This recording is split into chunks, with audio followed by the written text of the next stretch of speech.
Good day, viewers. You are welcome to your program, our program, the Policy Roundtable. The Policy Roundtable is our online TV platform where we have interactive segment with personalities that are contributing to growth and development of the polity. And of course, today on the set of the Policy Roundtable, I have caught a big fish. He is the immediate past president of the Nigerian Medical Association, and of course, he is aspiring to be the governor of Ondo State under the flagship of APC. Welcome to this set with me, Professor Francis Faduyile. Good day, sir. Thank you very much. It's my pleasure being here. I'd like to ask you this, sir. You are desirous of becoming the governor of Ondo State.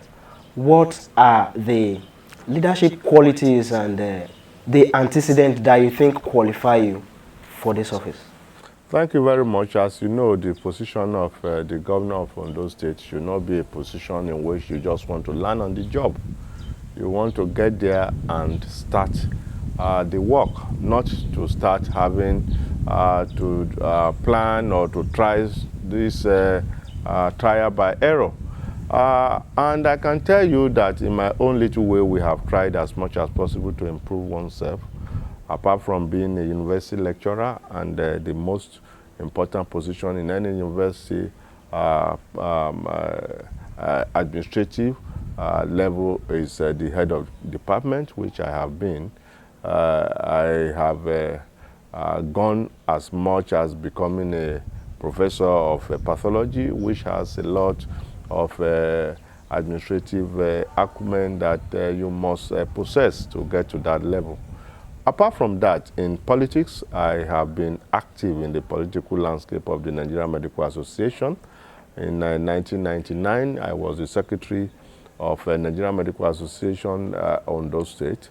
And at a time when I was in residency for my postgraduate studies, I was the president of Association of Resident Doctors of Lagos University Teaching Hospital, the largest resident doctor body in Nigeria. And we had a lot of challenging moments, and we have a lot of issues to discuss with the government and the management, which we got almost all of them, and under that, without strike. Okay? During that one, also, I was a chairman in 2012 to 2014 of the Lagos State, of the NMA branch of Lagos State. I was there, and at that time, we had a lot of litigation against the Nigerian Medical Association. There were a lot of people who were not happy with the situation. Then we have up to 3 factions. But I must tell you, of the 14 court cases that I inherited, we were able to bring all of them back out of court, and we had an out of court settlement, and we were able to bring all the factions together. And this requires a lot of administrative skill, a lot of arbitration methods for you to get all those things done. Again, I haven't done that. I was made the chairman of Medical and Dental Consultants Association of Lagos State University Teaching Hospital. And at the time, I was the caucus leader of the entire southwestern states of the Medical and Dental Council. And you will agree with me that all these positions are positions of leadership, position of administration, position of activity. And I must also tell you that after that, I have my people, haven't seen what we have done.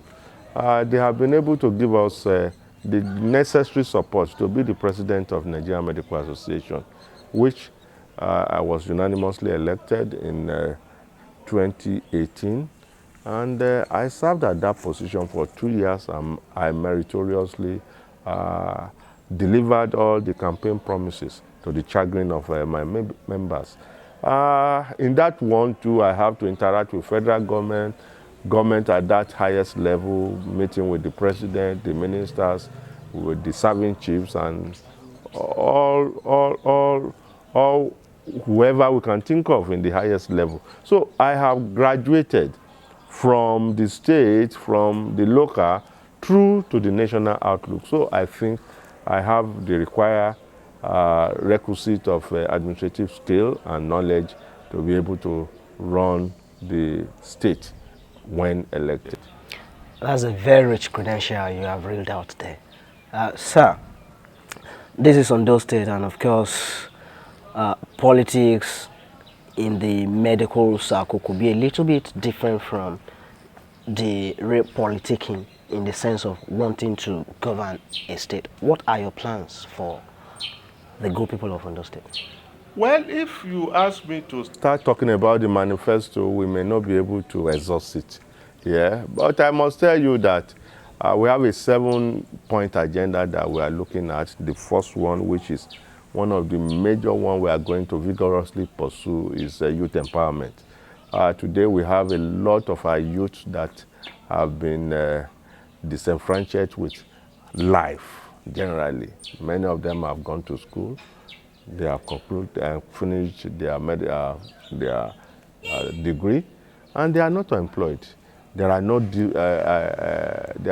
no company for them to work and have a sense of living, for them to be able to live comfortably. So we are going to empower them. We are going to face it in different ways. One is to ensure that many of the youths are gainfully employed in the classical government institutions. In Ondo State, I know that over 8 years there have not been any employment to the civil service, be it Teaching Service Commission or the Hospital Management Board, and even others. So we are going to have that employment at a large scale so that the youth can come in. We are also going to engage the youth so that they can be self-sufficient. Okay, now we have a lot of people who have gone to the different universities and they have their degree, but they cannot work. So we are going to reorientate them so that they can get to be able to use some of their skills for something that they can be self-sustaining and can take care of themselves. We have a lot of them that can work, and they have a lot of creative ideas, and there are no enabling environment. These are the things we want to do. For example, one of the minimum enabling environment that we require for youth to work effectively is electricity. In the South Senatorial District for the past 10 years, there is no electricity. So we are going to look at youth empowerment very seriously, and we are going to follow it. Secondly, we are going to also work on agriculture. Agriculture cannot continue to be in that old age that is not mechanized.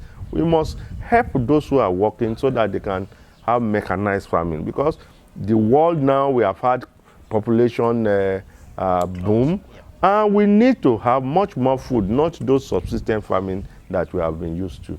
And also to help those who are in cash crop. If you know that Ghana major source of income until when they got oil was cocoa.